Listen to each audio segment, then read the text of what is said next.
La sala del tribunal militar era una cámara de ecos y sombras, un lugar donde carreras y vidas se deshacían con el trazo de una pluma. Las paredes de piedra de la fortaleza, que ya habían resistido asedios, servían ahora como testigos silenciosos de la caída de uno de sus mayores defensores. El aire estaba pesado con el olor a madera oscura pulida, formalina y la fría tensión del juicio. En el centro de la sala, bajo la mirada despiadada de un panel de generales de alto rango, se encontraba el general Rodrigo de Montilla, un hombre cuya sola presencia, días antes, habría hecho temblar a hombres inferiores. Hoy, él era el único que temblaba, de pie, en desgracia, en el centro de su propia aniquilación. Todavía llevaba el uniforme de gala, una casaca azul oscuro, adornada con los símbolos de su poder y de sus victorias pasadas. Pero su postura, antes la de un halcón, era ahora la de una estatua de piedra a punto de derrumbarse. Miraba al vacío.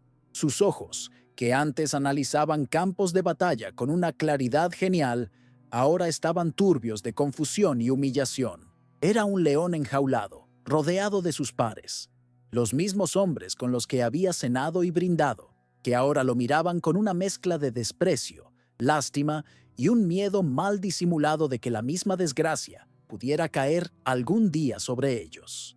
El ritual de degradación comenzó con una precisión militar. Un joven oficial, con el rostro impasible, marchó hasta el general Montilla. No dijo una palabra. Con un movimiento rápido y ensayado, arrancó las charreteras doradas de los hombros del general. El sonido de la tela rasgándose fue obscenamente alto en el silencio de la sala, un sonido que simbolizaba la remoción de la autoridad y del mando. El joven oficial tomó entonces la espada ceremonial de la vaina del general, la misma que había recibido del propio virrey, y la partió sobre su rodilla, un acto de humillación final. Las dos mitades de la hoja cayeron al suelo con un golpe metálico y patético. A continuación, vinieron las medallas. El oficial, con guantes blancos inmaculados, comenzó a retirarlas del pecho del general, una por una. La Cruz del Mérito Militar, la Orden de Alcántara, la Medalla de la Campaña del Sur. Cada una representaba una batalla ganada, un acto de valentía, un capítulo de su gloriosa carrera.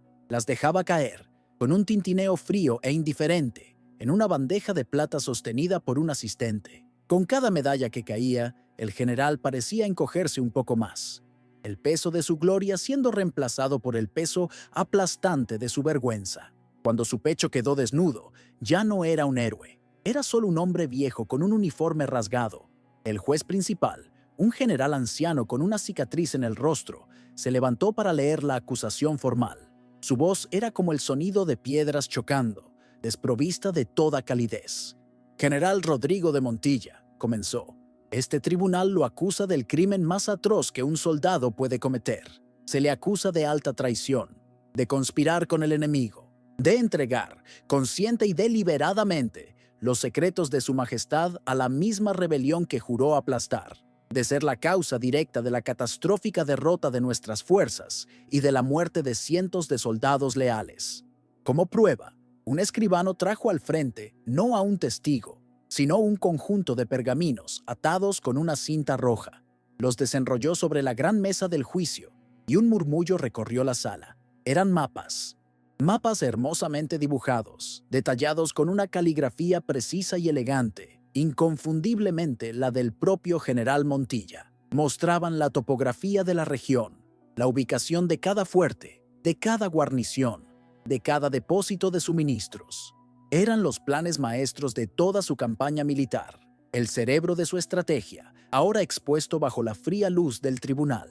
Pero no eran solo mapas, estaban cubiertos de anotaciones. Pequeñas notas en los márgenes, escritas con la misma tinta y por la misma mano, detallando las debilidades, los puntos ciegos en las defensas, los horarios de los cambios de guardia, las rutas secretas de patrulla. Eran los secretos más íntimos de su ejército, los pensamientos que un comandante se confía solo a sí mismo. Eran las llaves de su reino, las herramientas exactas que un enemigo necesitaría no solo para luchar, sino para aniquilar a sus fuerzas. La evidencia era tan condenatoria, tan personal, que parecía una confesión escrita. Para sellar el caso, el fiscal presentó comunicaciones interceptadas de los rebeldes. Eran mensajes que discutían una nueva y súbita comprensión de las tácticas del general. Mencionaban las mismas debilidades, las mismas rutas secretas de suministros que estaban detalladas en los mapas. Los mensajes describían cómo usaron esa información para tender la emboscada que resultó en la humillante derrota de las fuerzas de la corona. La conexión era innegable. Los planes del general no solo fueron robados, fueron entregados y usados para destruirlo. La trampa estaba cerrada, el último clavo martillado en el ataúd de su carrera. El juez principal fijó sus fríos ojos en el hombre quebrado ante él. La cuestión de la culpabilidad ya estaba resuelta. Solo quedaba la cuestión de la conspiración. «General», dijo el juez, su voz cortando el aire, «estos son sus mapas, sus anotaciones, su estrategia. El enemigo los usó para masacrarnos. Alguien en su círculo más íntimo, alguien con acceso irrestricto a su despacho particular, los entregó. Diga a esta corte el nombre de su cómplice. ¿Quién lo traicionó?» El silencio en la sala era absoluto. Todos se inclinaron hacia adelante, esperando oír el nombre de un ayudante de campo, de un oficial rival, de un espía infiltrado. El general Montilla, que había permanecido en silencio durante todo el ritual de humillación, finalmente levantó la cabeza. Sus ojos estaban vacíos, devastados por una verdad que era más dolorosa que cualquier derrota en el campo de batalla. Miró a sus jueces, a los hombres que lo estaban condenando, y su voz, cuando finalmente habló, fue un susurro hueco, el sonido de un hombre despedazándose por dentro. Pero cada persona en la sala oyó la palabra que selló no solo su propia ruina, sino la de todo su linaje. «Mi esposa». Esta fue la confesión que sacudió un imperio. Suscríbete para descubrir la historia de amor, convicción y traición que transformó a la esposa de un general en la más improbable de las heroínas de guerra. El año era 1790 y la ciudad, una joya fortificada de la corona española, vivía bajo la sombra de la revuelta. Las murallas que la protegían de los piratas ahora servían para aprisionar a sus propios ciudadanos en un estado de miedo constante. La ley marcial, impuesta por el general Rodrigo de Montilla, era la única ley. Patrullas de soldados marchaban por las calles empedradas día y noche, sus miradas desconfiadas barriendo cada rostro, cada ventana. La paranoia era una enfermedad que se propagaba por el aire húmedo, envenenando las conversaciones en los cafés y convirtiendo a los vecinos en potenciales informantes. Para mantener el orden, la crueldad era una política de Estado. La plaza principal, con su hermosa catedral y sus edificios gubernamentales, se transformaba frecuentemente en un escenario para ejecuciones públicas. Rebeldes capturados o simplemente sospechosos eran ahorcados o fusilados al mediodía, sus cuerpos dejados en exhibición durante días como una sombría advertencia para cualquiera que osara soñar con la libertad. Era un espectáculo de terror diseñado para aplastar la voluntad del pueblo, una demostración constante del poder implacable del imperio y de su más fiel ejecutor, el general Montilla. A pesar del terror en las calles, la vida de la élite colonial continuaba en una burbuja de negación deliberada. Detrás de las paredes de sus mansiones, los bailes continuaban, las orquestas tocaban y el vino fluía. Era una sociedad que danzaba al borde de un volcán, fingiendo que el suelo bajo sus pies no estaba temblando. Esta hipocresía era la base de su mundo, celebrar la civilización y la piedad, mientras, a pocos metros de distancia, se utilizaba la barbarie para sostener sus privilegios. La ciudad estaba dividida, no solo por muros, sino por un abismo de realidad. En el centro de este universo de tensión estaba el general Rodrigo de Montilla. Era un hombre forjado en la guerra y la ambición, cuya carrera se había construido sobre la supresión implacable de insurrecciones en todo el imperio. Veía la rebelión local no como un movimiento por la justicia, sino como un desorden, un cáncer que necesitaba ser extirpado con hierro y fuego. Su reputación lo precedía. Era un estratega brillante, un líder intrépido y un tirano sin una pizca de misericordia en su corazón. Para él, la paz no se alcanzaba a través de la negociación, sino a través del miedo absoluto. Su obsesión por aplastar la revuelta iba más allá del deber militar. Era personal. Veía a los rebeldes como una afrenta directa a su autoridad, a su visión de un mundo ordenado y jerárquico. Cada ataque rebelde, cada panfleto sedicioso, era un insulto que se tomaba como algo personal. Pasaba noches en vela en su despacho, inclinado sobre mapas, planeando cada movimiento con una precisión maniática. No solo quería ganar la guerra, quería aniquilar la idea misma de rebelión, dejar una cicatriz tan profunda en la memoria del pueblo que nadie se atreviera a levantarse contra la corona durante otro siglo. En su vida privada, el general aplicaba la misma filosofía de control absoluto.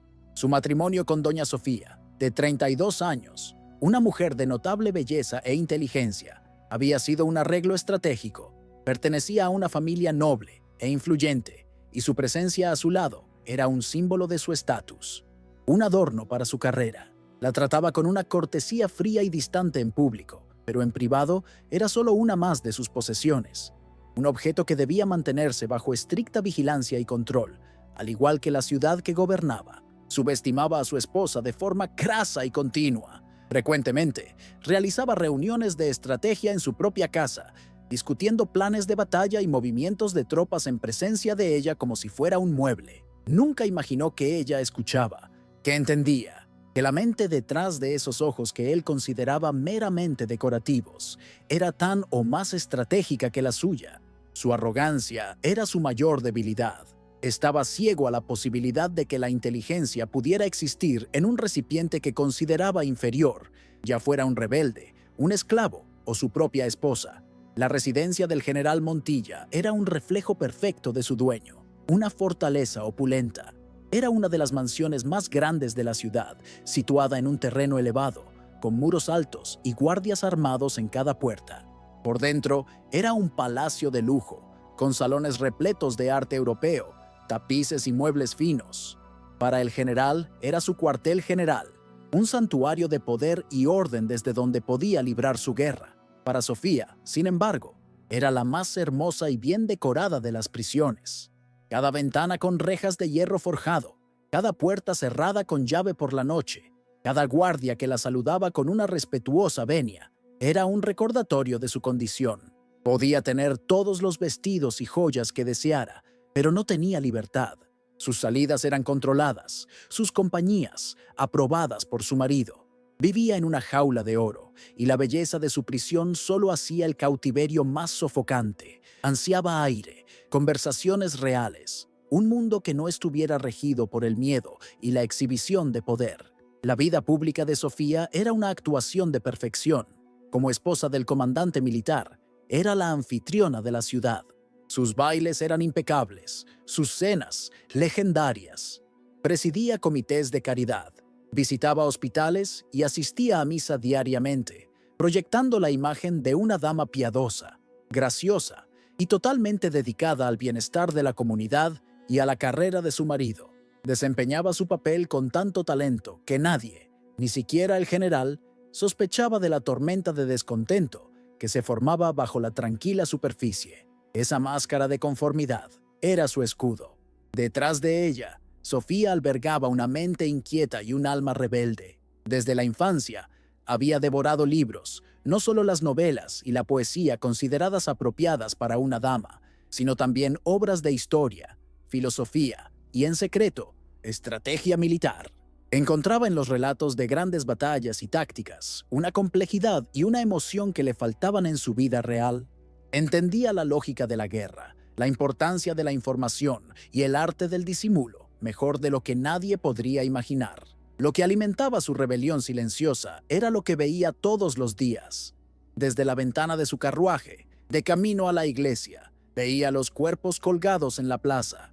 En sus visitas de caridad, veía el hambre y la desesperación en los ojos de la gente común. Escuchaba las historias de brutalidad de sus propios criados, relatos de aldeas quemadas y familias destruidas en nombre del orden que su marido imponía. Un profundo sentido de la justicia, que sabía que era peligroso, comenzó a crecer dentro de ella. Un desprecio por la crueldad que se escondía bajo la bandera de la civilización. Su matrimonio era el epicentro de su soledad. Don Rodrigo, un hombre mucho mayor, la veía como un deber y una propiedad. No había afecto, ni compañerismo, solo la fría relación entre un amo y su posesión más valiosa. Exigía su lealtad y su belleza, pero no tenía interés en su mente o en su corazón. Sofía estaba atada a un hombre que representaba todo lo que ella despreciaba: arrogancia, crueldad y una negativa ciega a ver la humanidad en aquellos que consideraba inferiores. En su jaula de oro, Sofía comenzó a practicar pequeños actos de rebelión. Eran gestos secretos, casi insignificantes, pero que la mantenían cuerda. Usaba su dinero para comprar secretamente comida para las familias de los ejecutados. Dejaba caer accidentalmente información inofensiva, pero útil, a los criados sobre los movimientos de las patrullas. Y, lo más importante, leía los libros prohibidos que llegaban a la ciudad, obras de filósofos ilustrados que hablaban de libertad, igualdad y del derecho a rebelarse contra la tiranía. Fue en este estado de descontento silencioso que comenzó su relación con Mateo. Mateo no era un esclavo de campo, era el asistente personal del general, un hombre de evidente inteligencia y dignidad. Debido a su posición, tenía acceso a la casa, incluida la biblioteca. Era una presencia constante, pero invisible, moviéndose por los salones con una eficiencia silenciosa, sus ojos observándolo todo. Era, en muchos aspectos, un prisionero en la misma jaula de oro que Sofía. El primer vínculo entre ellos fue un libro. Sofía estaba en la biblioteca leyendo un tratado sobre las campañas de Julio César. Mateo entró a limpiar la habitación. En lugar de bajar la vista, como se esperaba, miró la portada del libro. «Un gran táctico», dijo, su voz baja e inesperada. Pero su mayor fortaleza era entender la psicología de sus enemigos. Sofía quedó tan sorprendida por la audacia y la perspicacia del comentario que, en lugar de reprenderlo, le hizo una pregunta. Fue la primera conversación real que tuvo en años. Aquel primer intercambio abrió las compuertas. La biblioteca se convirtió en su santuario secreto. Comenzaron a conversar, primero sobre libros e historia, luego sobre sus propias vidas y el mundo que los rodeaba. Sofía quedó fascinada por la mente de Mateo, por su perspectiva sobre la rebelión, sobre la justicia, sobre el dolor de su pueblo. No hablaba con odio, sino con una profunda tristeza y una claridad analítica que a ella le pareció cautivadora. Era el único que la veía no como la esposa del general, sino como una igual intelectual. Para Mateo, Sofía fue una revelación. En un mundo donde todos los de su clase lo trataban como un objeto, ella lo trataba como una mente. Encontró en ella una curiosidad y una compasión que pensaba que no existían entre los opresores. Empezó a confiar en ella, a compartir no solo sus ideas, sino también sus sentimientos, su dolor por la pérdida de su cultura y su libertad. Eran de mundos opuestos, ama y esclavo a los ojos de la sociedad, pero en la soledad de la biblioteca, eran simplemente dos prisioneros ofreciéndose consuelo mutuo. Su conexión intelectual, inevitablemente, se profundizó en algo más. La admiración por la mente del otro dio paso a la admiración por el alma. Comenzaron a ver la belleza en la resiliencia del otro, la fuerza en la vulnerabilidad. Las conversaciones nocturnas se convirtieron en el punto culminante de sus días, el único momento en que podían quitarse las máscaras. Un roce accidental de manos al coger un libro, una mirada que se prolongaba un segundo más de la cuenta. El lenguaje del afecto comenzó a infiltrarse en su refugio de palabras. El amor, cuando llegó, no fue una explosión apasionada, sino el florecimiento lento y silencioso de una flor en un sótano oscuro.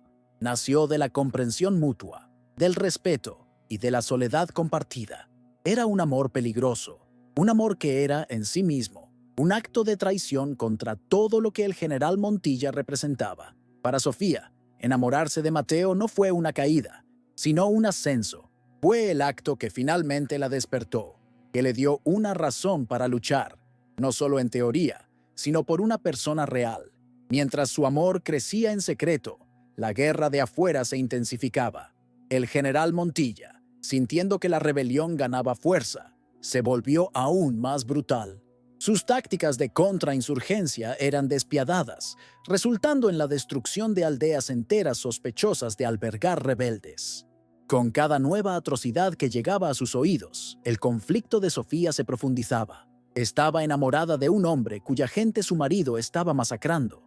Su posición ya no era solo incómoda, era insostenible. El punto de inflexión, el incidente que la forzaría a actuar, comenzó con una victoria para el general. Sus tropas, actuando sobre la base de la información de un traidor, lograron capturar a uno de los líderes rebeldes más importantes, un hombre llamado Cimarrón. La captura fue una gran victoria para la corona, y el general Montilla exultó. Vio en la captura no solo una ventaja estratégica, sino una oportunidad de oro para el terror psicológico que tanto apreciaba. En lugar de una ejecución rápida y limpia, el general anunció que Cimarrón sería sometido a un interrogatorio público en la plaza principal. Sería un espectáculo que duraría días, una demostración de lo que les sucedía a quienes desafiaban al imperio. La tortura se usaría para extraer información sobre los planes rebeldes y, al mismo tiempo, para aterrorizar a la población, obligándolos a presenciar el lento desmantelamiento de uno de sus héroes. La ciudad contuvo la respiración, aguardando el inicio del Festival de Crueldad. Esa misma noche, Mateo buscó a Sofía. Su rostro, normalmente tranquilo y controlado, estaba marcado por una urgencia desesperada. La llevó a un rincón aislado del jardín y le contó la verdad que había ocultado hasta entonces. Cimarrón no era solo un líder rebelde para él, era su pariente, el hombre que lo había iniciado en la causa, y la rebelión no era un concepto abstracto, era su única esperanza de venganza. Luego le contó su historia completa.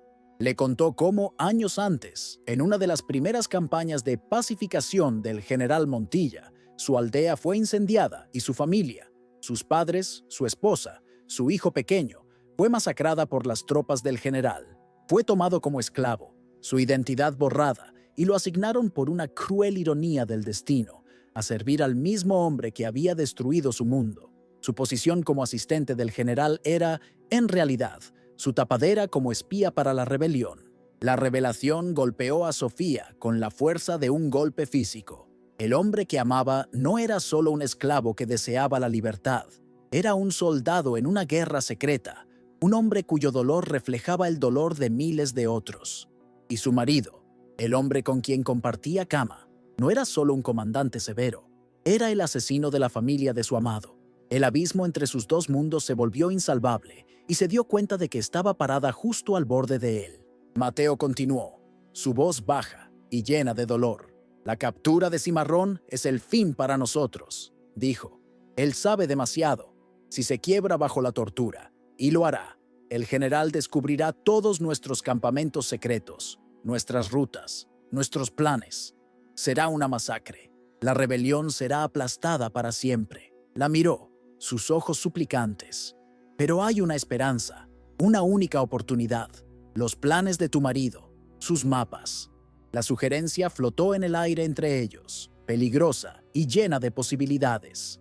Los mapas de campaña del general. Sofía sabía exactamente dónde estaban, en su despacho particular, encerrados en un baúl de hierro. Eran el cerebro de toda la operación militar española. Con ellos, los rebeldes podrían anticipar cada movimiento, evitar cada trampa, explotar cada debilidad.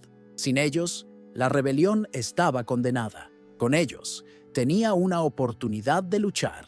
Sofía se encontró ante la elección más terrible de su vida. Por un lado, estaba su seguridad, su privilegio, su vida como esposa del general Montilla. Permanecer en silencio era la elección segura. Por otro lado, estaba el hombre que amaba, la causa justa por la que él luchaba, y la oportunidad de detener el derramamiento de sangre que su marido estaba causando. Pero ese camino era el de la traición, un crimen castigado con la muerte más deshonrosa. Lealtad a un tirano o traición por convicción. Su jaula de oro o la peligrosa libertad de la conciencia. La elección que Mateo le planteó a Sofía la atormentó durante toda la noche. No durmió. Caminó por sus lujosos aposentos como un fantasma. La luna que entraba por la ventana, iluminando el conflicto en su rostro. Traición. La palabra resonaba en su mente. Era una palabra fea. La ofensa suprema contra la familia, la patria y Dios. Toda su crianza, toda su existencia, se había basado en la lealtad a su clase, a su nombre, a su marido. Cometer traición era borrarse a sí misma, convertirse en una paria, en un monstruo a los ojos de su mundo. El miedo era un sabor a hielo en su boca.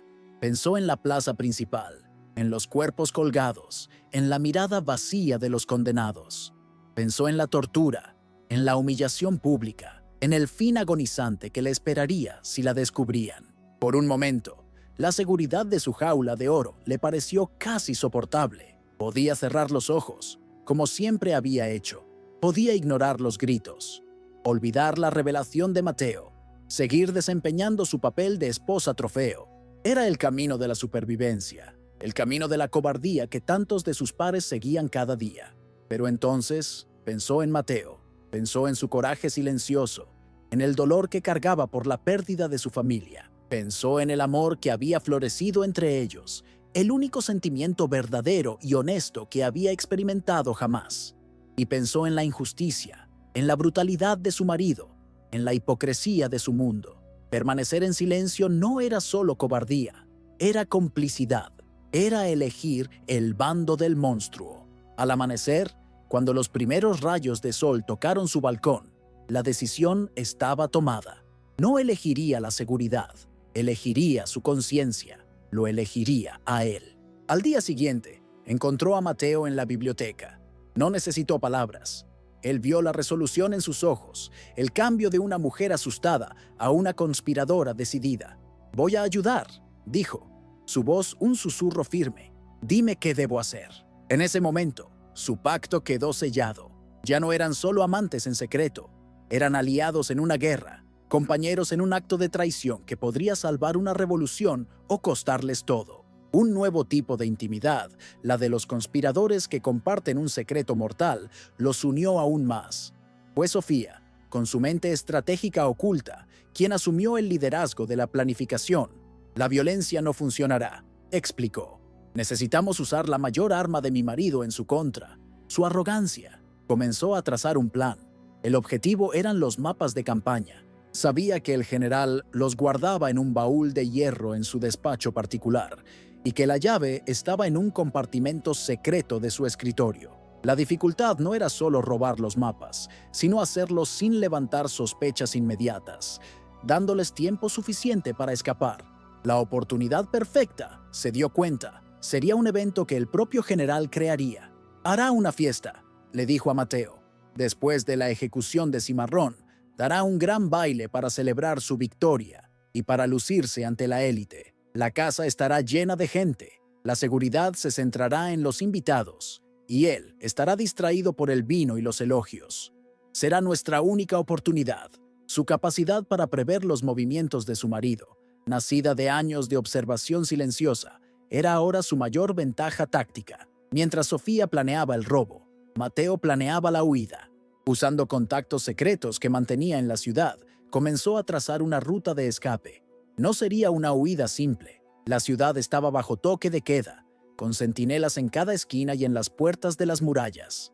Mateo planeó una ruta a través de los callejones oscuros, los tejados y, finalmente, a través de un antiguo pasadizo de alcantarillado que pasaba bajo la muralla exterior, un secreto conocido solo por unos pocos rebeldes. La huida sería tan peligrosa y compleja como el propio robo. Se encontraban en breves momentos robados, intercambiando información en susurros. Sofía le dibujó a Mateo un mapa de la casa, marcando las rutas de los guardias y los mejores puntos ciegos.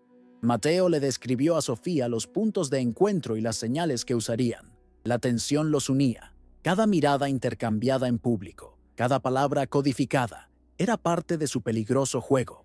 Se movían en un tablero de ajedrez mortal, donde un solo movimiento en falso significaría el jaque mate. Como Sofía había predicho, unos días después, el general Montilla anunció con orgullo que celebraría un gran baile de la victoria. Sería el evento social de la temporada, una demostración de su poder y del triunfo del orden sobre el caos.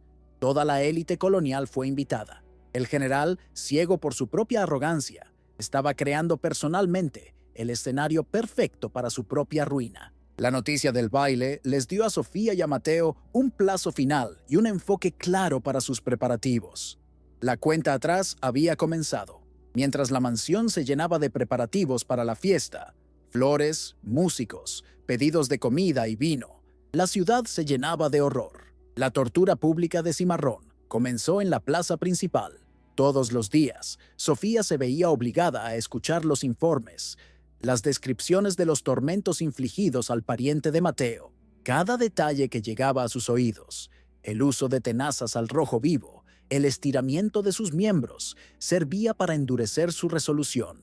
La crueldad de su marido ya no era un concepto abstracto, era una realidad diaria que alimentaba su convicción de que estaba haciendo lo correcto. La tensión dentro de la casa se volvió casi insoportable en los días previos al baile. El general Montilla estaba exultante y más arrogante que nunca, supervisando los preparativos con mano de hierro. Sofía y Mateo apenas se atrevían a mirarse, temiendo que la intensidad de su secreto pudiera verse en sus ojos.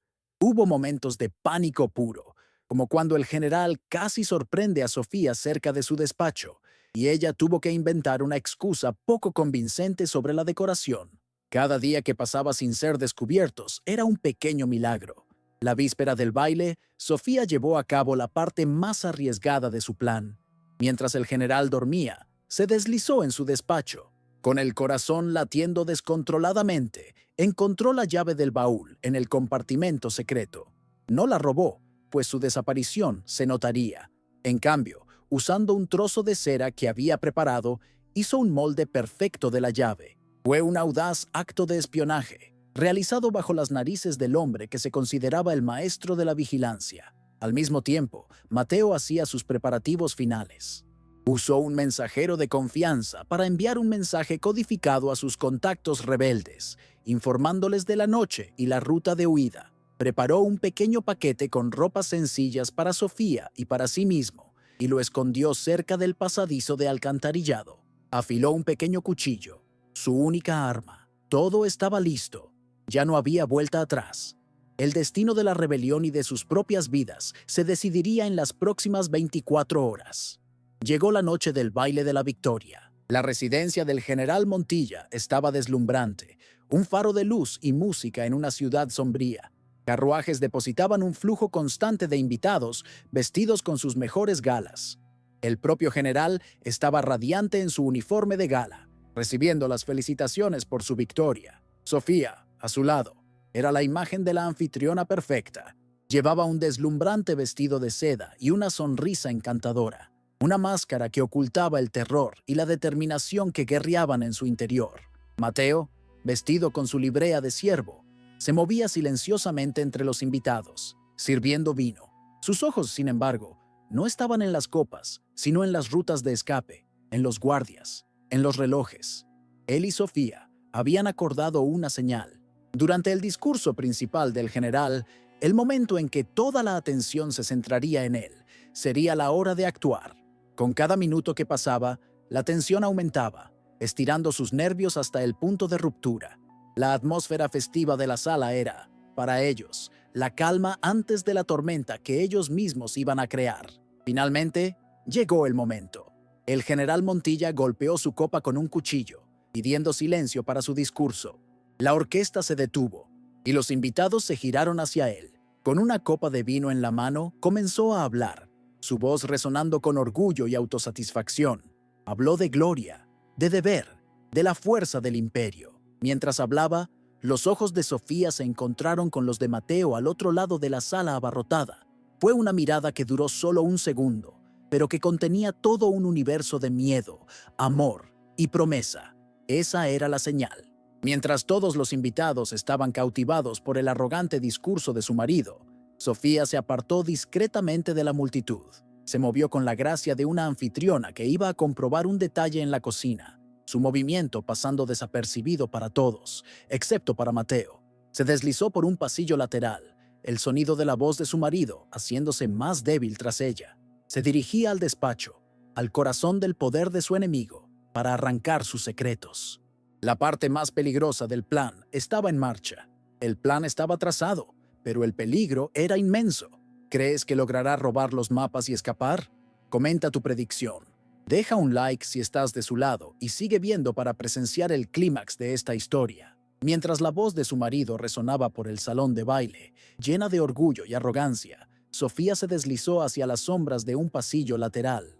El sonido de la fiesta, la música, las risas, el tintineo de copas, comenzó a desvanecerse, reemplazado por el sonido de su propio corazón latiendo descontroladamente en sus oídos. Cada paso que daba por el silencioso pasillo hacia el ala privada de la casa era un paso hacia un nuevo mundo, un mundo sin retorno. El lujo a su alrededor, los tapices y las pinturas al óleo, parecían ahora pertenecer a otra vida, la vida de una mujer que moría con cada paso que Sofía daba hacia la traición. Llegó a la puerta del despacho del general. Era una puerta de caoba maciza, imponente, un símbolo de la autoridad de su marido. Para ella, siempre había sido la puerta de una celda prohibida, un lugar donde se tomaban sin ella las decisiones que regían su vida. Aquella noche, era un portal. Sacó de un pliegue de su vestido la llave de bronce que había hecho a partir del molde de cera. Le temblaban tanto las manos que le costó encajarla en la cerradura. Con un clic ahogado, que en su mente sonó como un disparo de cañón, la puerta se abrió.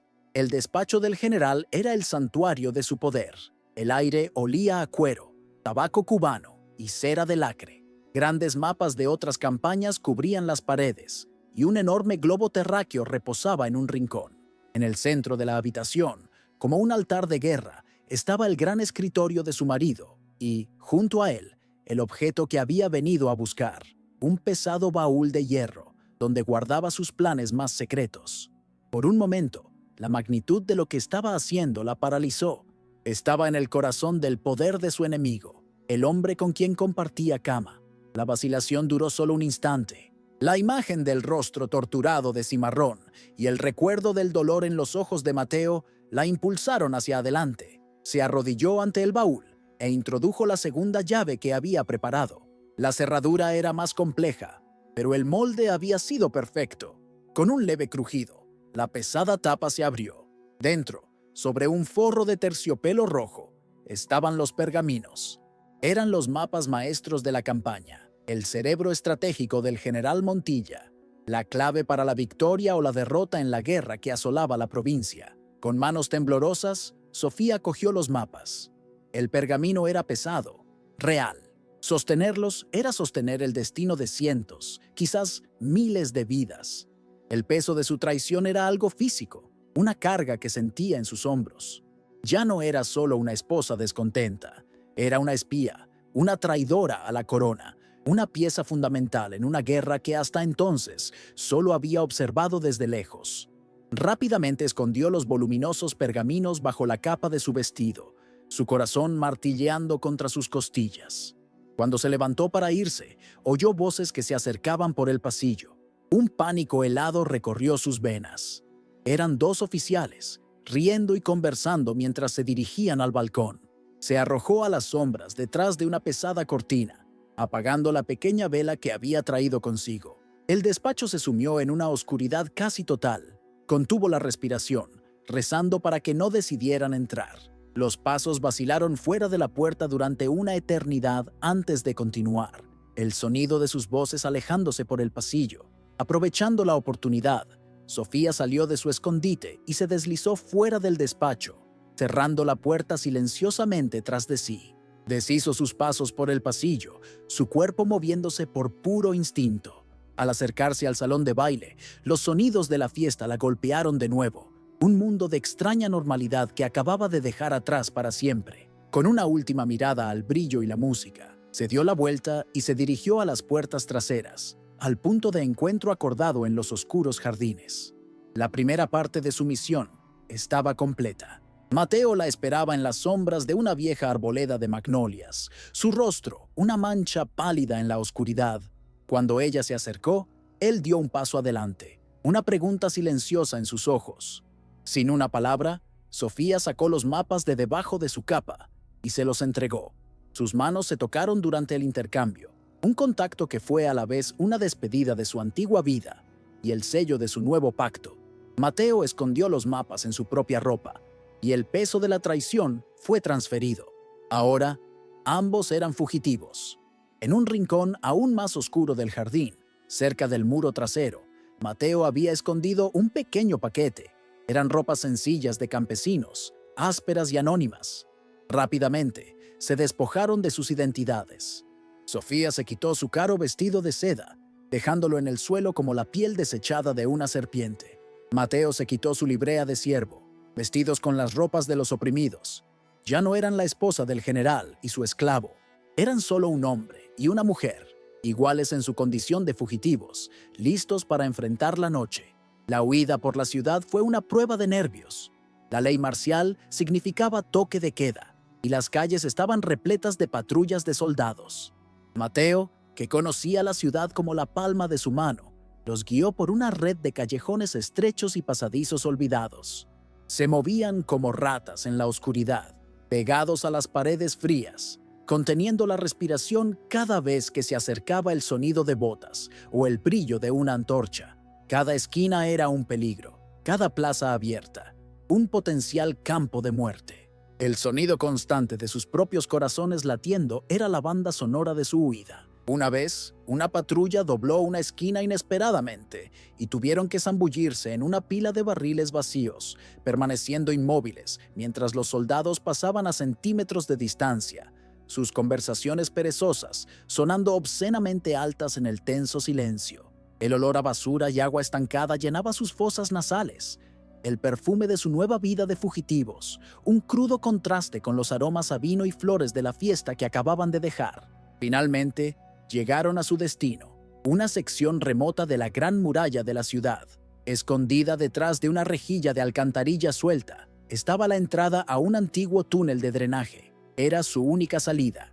Mientras Mateo trabajaba para abrir la rejilla, el sonido de un centinela caminando sobre la muralla por encima de ellos los hizo congelarse. Se aplastaron contra la pared, rezando para que no mirara hacia abajo. El sonido de los pasos se alejó, y con un último esfuerzo, Mateo abrió el pasadizo.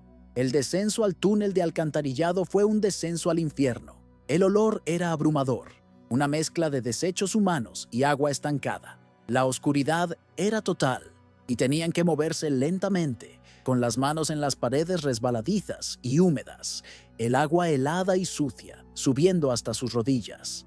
Era la antítesis de todo lo que la vida de Sofía había sido. Pero en esa oscuridad fétida, se sentía más libre de lo que jamás se había sentido en los perfumados salones de su casa. Era el precio de su libertad, y lo pagaba de buen grado. Después de lo que pareció una eternidad, vieron una tenue luz más adelante, la rejilla de salida, cubierta de maleza, al otro lado de las murallas de la ciudad. Empujaron la rejilla y salieron a la noche, al aire fresco y limpio del campo. Por un momento, se quedaron allí, respirando, mirando la silueta de la ciudad fortificada que habían dejado atrás. Lo habían logrado. Estaban libres. La primera parte de su nueva vida había comenzado, pero su misión aún no estaba completa. Viajaron durante la noche, guiados por Mateo, que conocía los senderos secretos utilizados por los rebeldes. La adrenalina de la huida dio paso a un profundo agotamiento, pero siguieron adelante, impulsados por la importancia de lo que llevaban. Al amanecer, llegaron a un campamento oculto en un valle boscoso. Centinelas rebeldes los interceptaron, pero Mateo les dio una contraseña y fueron llevados ante los comandantes. La escena final de esa noche fue surrealista.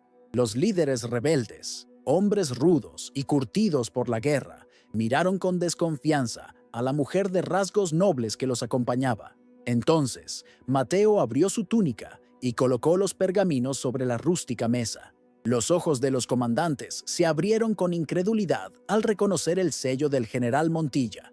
Sofía, la esposa del general, la dama de la alta sociedad, estaba ante ellos, entregándoles las llaves para la destrucción de su marido y la salvación de su causa. Mientras la voz arrogante de su marido llenaba el salón de baile, Sofía se convirtió en un fantasma. Con la gracia de una anfitriona experta, se excusó de un pequeño grupo y se deslizó hacia un pasillo lateral, sus acciones perfectamente normales para cualquier observador casual, pero para ella, cada paso era un acto de guerra. El sonido de la orquesta y de las risas se convirtió en un eco lejano, reemplazado por el sonido ensordecedor de su propio corazón. El pasillo, que había recorrido miles de veces, le pareció diferente, más largo, un túnel que la alejaba de su antigua vida y la conducía hacia un destino incierto y peligroso. Se detuvo ante la imponente puerta de caoba del despacho del general. Aquella puerta, que siempre había representado su exclusión del mundo del poder y la estrategia, era ahora el obstáculo final entre la intención y la acción. Sus manos, sorprendentemente firmes, sacaron la llave de bronce de un pliegue oculto de su vestido. La copia que había hecho era perfecta. La introdujo en la cerradura y el suave clic del mecanismo le sonó como el crujido de un hueso al romperse. Tiró el pomo y entró, cerrando la puerta silenciosamente tras de sí. El despacho era el santuario de su marido, un lugar que olía a poder, a cuero y a humo de puro cubano. Grandes mapas de campañas anteriores adornaban las paredes como trofeos de caza. A la luz de la luna que entraba por la ventana enrejada, vio su objetivo, el baúl de hierro. No era ornamental, sino funcional y brutal, como su dueño. Estaba en un rincón, agazapado como un perro guardián, protegiendo los secretos que podían derribar un ejército. Por un momento, la magnitud de lo que estaba a punto de hacer la amenazó. El miedo una oleada de hielo en sus venas. La imagen de Mateo, suplicando ayuda, y el sonido de los gritos de los rebeldes torturados en la plaza, le dieron la fuerza que necesitaba. Se arrodilló ante el baúl, el corazón martilleando contra sus costillas. Sacó la segunda llave, la de la cerradura más compleja del baúl. Ahora le temblaban las manos, no de miedo, sino de una fría adrenalina. Con cuidado, guió la llave hacia la cerradura. El metal chirrió en protesta, un sonido bajo y gutural en la silenciosa habitación. La cerradura cedió. Estaba dentro. Con un esfuerzo que requirió toda su fuerza, levantó la pesada tapa de hierro. El sonido de las bisagras oxidadas fue como un gemido. Dentro, acunados en terciopelo rojo sangre, como si fueran las joyas de la corona, estaban los pergaminos.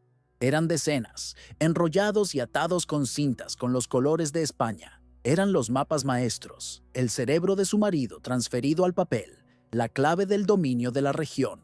La visión de ellos, tan organizados y letales, era a la vez fascinante y aterradora. Reconoció de inmediato la caligrafía precisa y elegante de su marido en cada etiqueta. Títulos como Defensas de la Puerta Norte y Rutas de Patrulla Nocturna saltaron a su vista. Podía ver diagramas de fortificaciones con anotaciones en los márgenes que detallaban el número de cañones, los puntos ciegos, los horarios de los cambios de guardia. Era un documento de poder absoluto, la suma de todo el conocimiento militar que mantenía a raya a la rebelión. Era el corazón del dragón, y ella había venido a arrancarlo, con las manos moviéndose ahora con una rapidez febril. Comenzó a trasladar los pergaminos del baúl a una gran bolsa de lona que había traído escondida bajo su capa. El pergamino era pesado y el volumen era mayor de lo que esperaba. Cada rollo que cogía parecía pesar 1 tonelada, el peso físico mezclándose con el peso moral de su traición. En pocos minutos, el baúl, el corazón del poder de Montilla, estaba vacío. Su fuerza, sus secretos, estaban ahora en manos de su esposa. Justo cuando cerraba la tapa del baúl, oyó el sonido de pasos y risas acercándose por el pasillo. El pánico se apoderó de ella. Eran 2 oficiales, probablemente de camino al balcón para fumar. No había tiempo para cerrar el baúl con llave o salir. Actuando por puro instinto, apagó su pequeña vela de un soplido y se escondió entre los pesados pliegues de la cortina de la ventana, apretando su cuerpo contra la pared fría, rezando por ser invisible. Los oficiales se detuvieron fuera de la puerta. ¿Está el general aquí?, preguntó uno. No, está dando su discurso. Vamos, el aire aquí es mejor, respondió el otro. El corazón de Sofía dejó de latir mientras el pomo de la puerta giraba ligeramente y luego se detenía. Los pasos continuaron por el pasillo, el sonido de sus risas alejándose.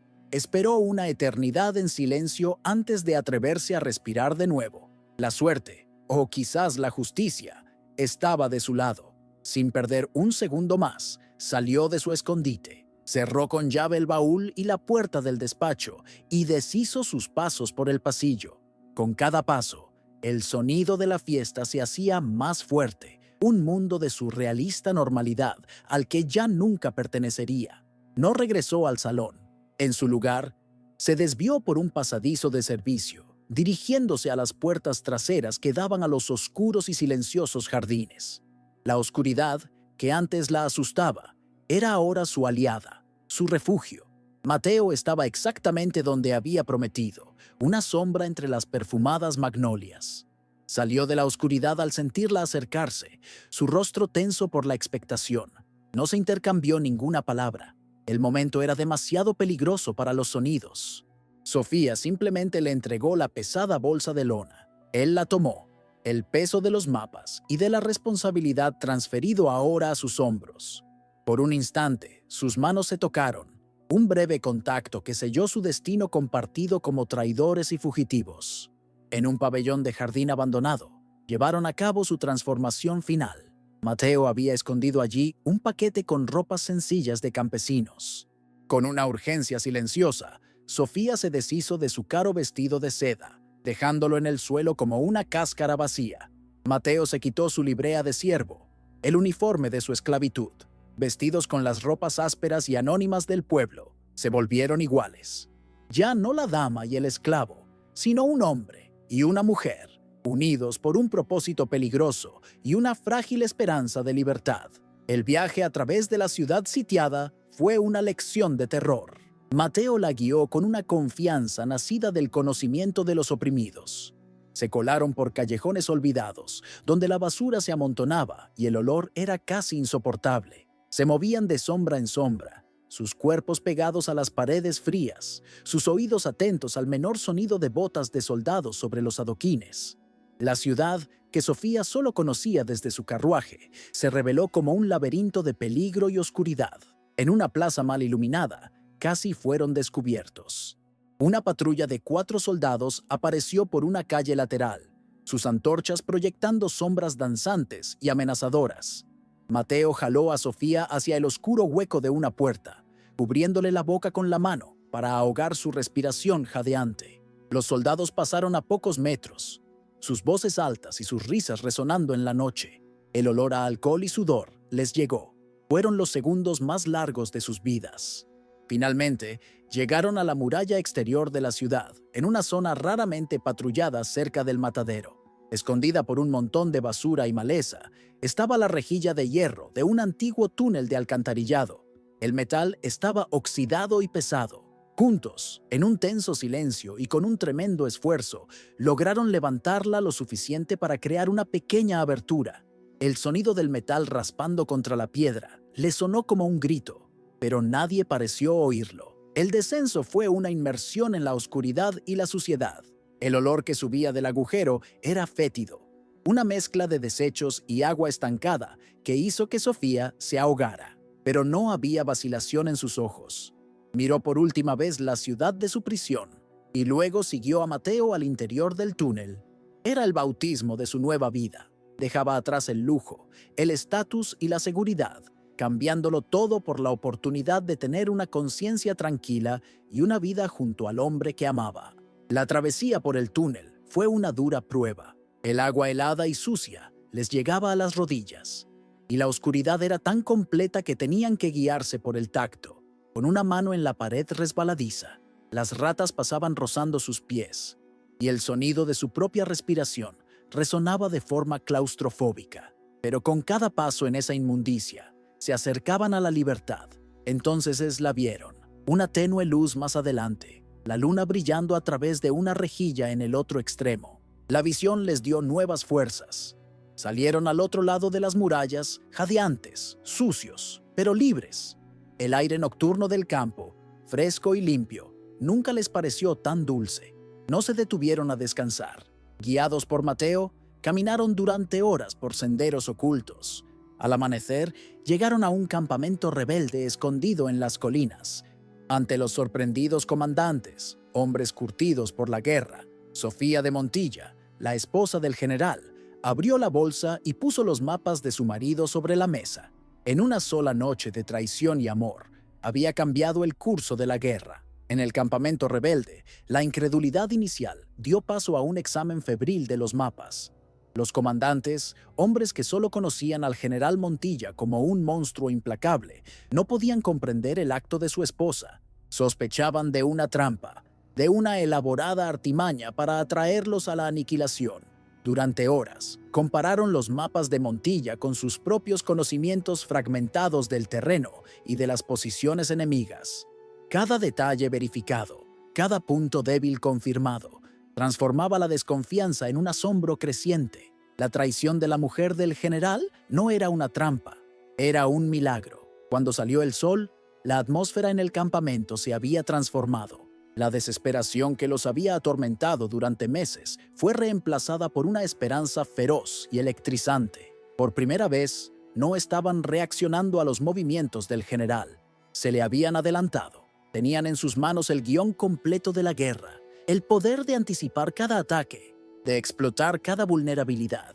La llegada de Sofía y Mateo no solo les había dado información, les había dado la oportunidad de luchar en igualdad de condiciones, de transformar una rebelión desesperada en una verdadera guerra por la independencia. La moral de las tropas alcanzó un punto álgido que nunca antes habían conocido. Mientras la esperanza nacía en las montañas, la ignorancia aún reinaba en la mansión Montilla. La fiesta terminó al amanecer y la casa se sumió en un silencio de resaca. El general, agotado y embriagado por su propia celebración, se retiró a sus aposentos, notando solo de pasada que su esposa no estaba allí, suponiendo que ya se había recogido. Fue solo a media mañana siguiente, cuando él, con la cabeza pesada, fue a su despacho para planificar los siguientes pasos de la limpieza de la rebelión, que el mundo se derrumbó. La visión que lo recibió fue la de una profanación. La puerta de su despacho estaba abierta. Dentro, el pesado baúl de hierro estaba abierto, su tapa de par en par como una boca gritando en silencio. Corrió hacia el baúl, el corazón desbocado, y miró dentro. El forro de terciopelo rojo estaba vacío. Los mapas, la obra de su vida, el cerebro de su ejército, habían desaparecido. Por un momento, la realidad de la situación era tan imposible que su mente se negó a aceptarla. Fue un robo de una audacia impensable, una violación de su santuario más íntimo y seguro. Un rugido de furia primigenia escapó de su garganta. Convocó a los guardias, a los criados, a toda la casa. Comenzó un interrogatorio frenético. Fue entonces cuando la segunda y más terrible verdad salió a la luz. Nadie había visto a doña Sofía desde la noche anterior, y al mismo tiempo, su asistente personal, el esclavo Mateo, también había desaparecido. Las dos ausencias, conectadas con el robo de los mapas, formaron una conclusión tan humillante, tan personalmente devastadora, que el general sintió que el suelo desaparecía bajo sus pies. No había sido un espía, había sido ella y el esclavo. Los rebeldes, sabiendo que el tiempo era esencial, no esperaron. Esa misma tarde, utilizando la información precisa de los mapas, lanzaron su primer ataque. No fue una gran batalla, sino una operación quirúrgica. Tendieron una emboscada en un desfiladero estrecho, una ruta de suministro vital que el general consideraba segura, y capturaron un convoy entero de armas, municiones y alimentos. La pérdida fue un golpe logístico devastador para el ejército español y una victoria que fortaleció inmensamente a los rebeldes, tanto en material como en moral. La noticia del convoy perdido llegó al general Montilla como sal en una herida abierta. Comprendió de inmediato que los rebeldes ya estaban usando sus secretos en su contra. La humillación se transformó en una furia ciega. Despreciando el consejo de sus oficiales de actuar con cautela, ordenó una contraofensiva masiva e inmediata.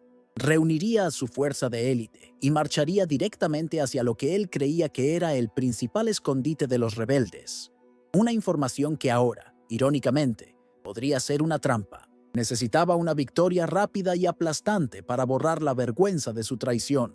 Su prisa y su rabia eran exactamente lo que los rebeldes, guiados por los mapas y por la comprensión de Sofía de la psicología de su marido, esperaban.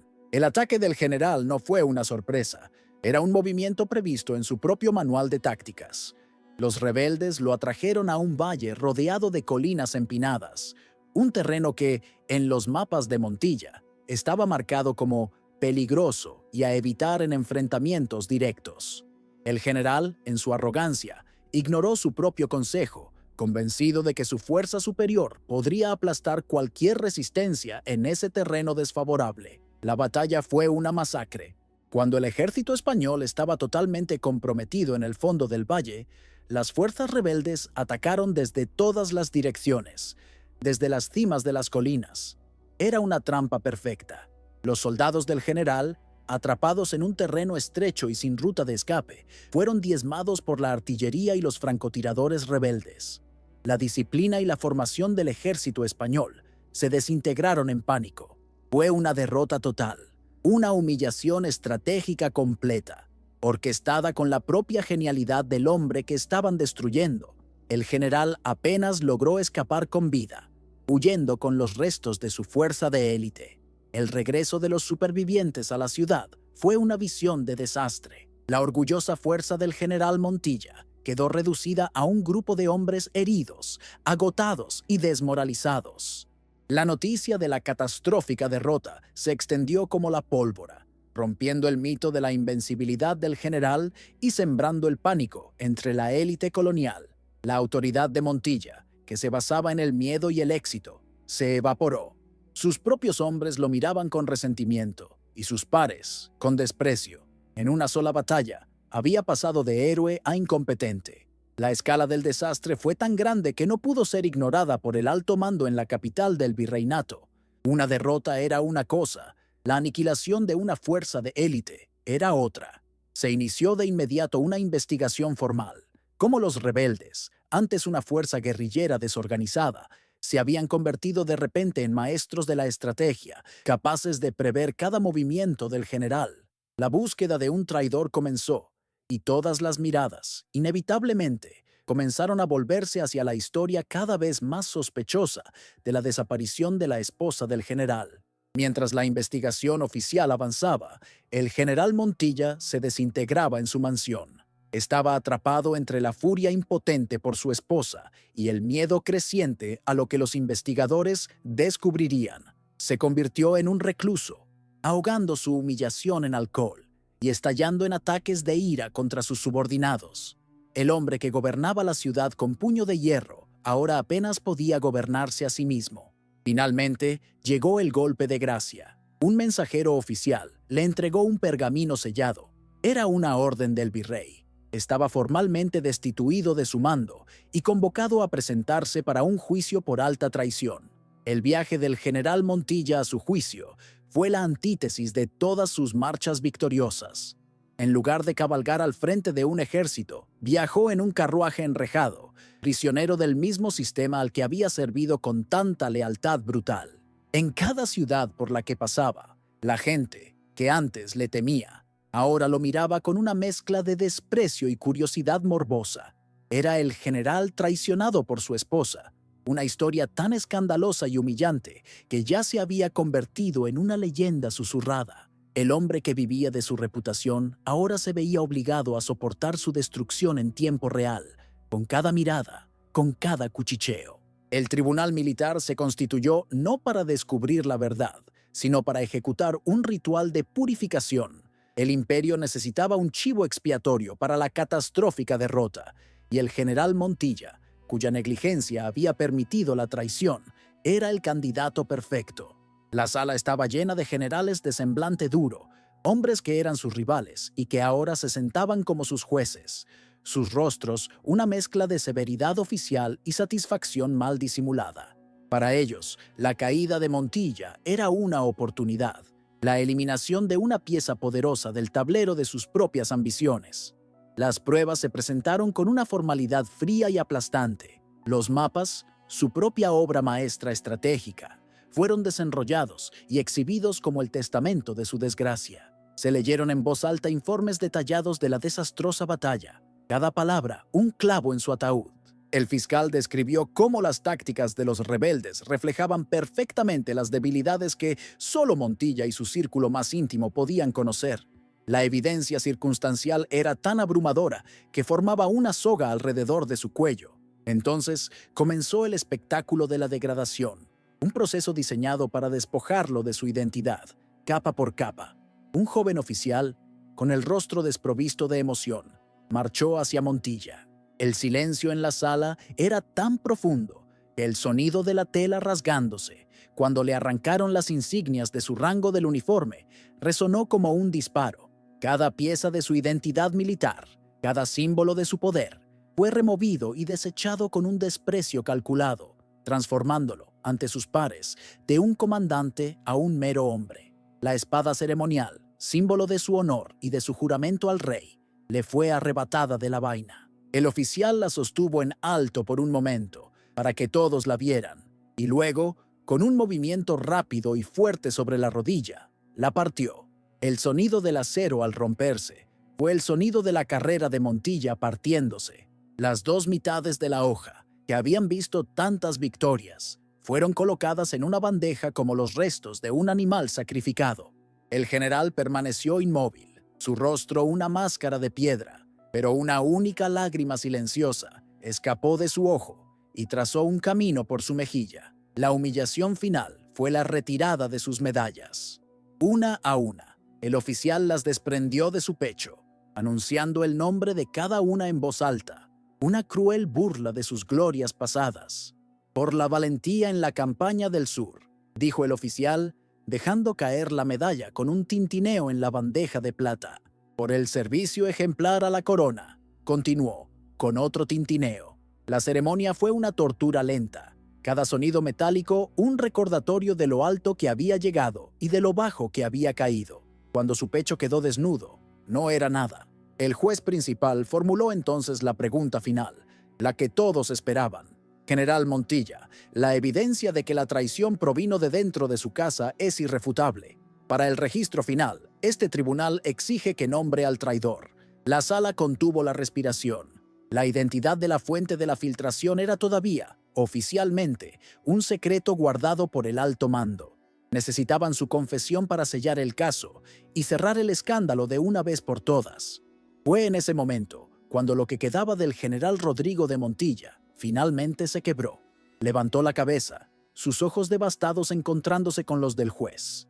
Toda la arrogancia, toda la furia, toda la fuerza se habían desvanecido, dejando atrás solo el cascarón de un hombre atormentado por una verdad insoportable. Su voz, cuando habló, fue un susurro ronco, pero que tuvo un peso que sacudió toda la sala. «Mi esposa». La palabra quedó suspendida en el aire. Una confesión de un fracaso tan total y tan íntimo que conmocionó incluso a sus enemigos más acérrimos. El veredicto fue rápido, culpable de alta traición por negligencia criminal. La sentencia fue la muerte en vida. Fue condenado a cadena perpetua en una remota fortaleza militar, un frío castillo en una isla olvidada. Su nombre sería borrado de todos los registros de honor del ejército. La Casa de Montilla, antes una de las más orgullosas, se convirtió en sinónimo de desgracia y traición. El imperio, en su eficiencia, no solo castigó al hombre, borró su historia. El general Montilla pasó sus últimos años en una celda de piedra húmeda, mirando al mar. Murió como un hombre olvidado, atormentado no por fantasmas de batallas perdidas, sino por el fantasma de la mujer a la que nunca se molestó en conocer. La esposa que consideraba un hermoso adorno demostró ser la estratega más brillante a la que jamás se enfrentó, y la derrota que ella le infligió fue la única de la que nunca se recuperó. Su caída fue un cuento con moraleja sobre la arrogancia. Mientras Montilla se pudría en su celda, la rebelión, armada con sus secretos, florecía. Las victorias que siguieron a la huida de Sofía fueron legendarias. Los rebeldes, antes siempre a la defensiva, ahora atacaban con una precisión y una audacia que dejaban a las fuerzas españolas en desorden. Liberaron ciudades, aseguraron territorios y, por primera vez, dieron a su pueblo la esperanza real de un futuro libre. Los mapas de Sofía no solo cambiaron el curso de una guerra, ayudaron a pavimentar el camino hacia una nueva nación. El destino de Sofía y Mateo, sin embargo, se convirtió en el mayor misterio y la mayor leyenda de la revolución.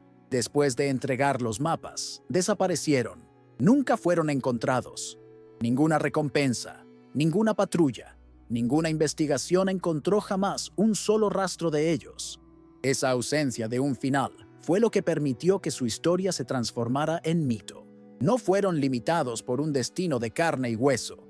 Se convirtieron en símbolos, en ideas, libres para representar lo que el pueblo necesitara. Algunas versiones de la leyenda decían que encontraron pasaje en un barco hacia Europa y vivieron el resto de sus días en paz, bajo nombres falsos. Otras, más románticas, decían que se unieron a una remota comunidad indígena en las montañas, viviendo una vida sencilla y anónima. Y una tercera versión, más militante, afirmaba que continuaron luchando por la causa, convirtiéndose en estrategas secretos que ayudaron a guiar la rebelión desde las sombras. La verdad nunca importó tanto como la inspiración que el misterio proporcionaba.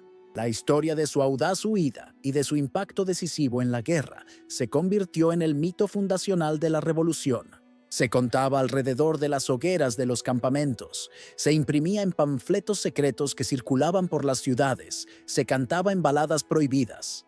Era la historia definitiva de David contra Goliat, la prueba de que la inteligencia y el coraje podían triunfar sobre la fuerza bruta, y era una historia de amor, lo que la hacía aún más poderosa, un recordatorio de que la lucha por la libertad era, en esencia, una lucha por el derecho a amar libremente. Sofía fue inmortalizada con un título que capturaba la esencia de su leyenda, la estratega enamorada. El nombre era una celebración de sus dos cualidades más potentes, su mente brillante, que superó a la de un general experimentado, y su corazón valiente, que la llevó a arriesgarlo todo por la justicia y el amor. No fue recordada como una traidora, sino como una heroína que eligió la lealtad a un principio mayor. Mateo fue celebrado a su lado, el catalizador y el compañero, el hombre cuya justa causa despertó a la leona dormida. Para los rebeldes y las generaciones que les siguieron, la estratega enamorada se convirtió en un símbolo de esperanza. Su historia demostró que los héroes podían venir de los lugares más inesperados. Demostró que una mujer, confinada a los salones y a las iglesias, podía empuñar un arma más poderosa que cualquier cañón. Se convirtió en un icono para las mujeres de la revolución, una inspiración que mostraba que la lucha por la libertad no era un dominio exclusivo de los hombres en el campo de batalla. Para el Imperio español, la historia fue una lección amarga y un duradero cuento con moraleja. La caída del general Montilla generó una oleada de paranoia entre la élite colonial. Los comandantes y administradores comenzaron a mirar a sus propias esposas y siervos con una nueva pizca de desconfianza. La historia de Sofía les enseñó sobre el peligro de subestimar a aquellos que mantenían en sus jaulas de oro, el peligro de confundir el silencio con la sumisión.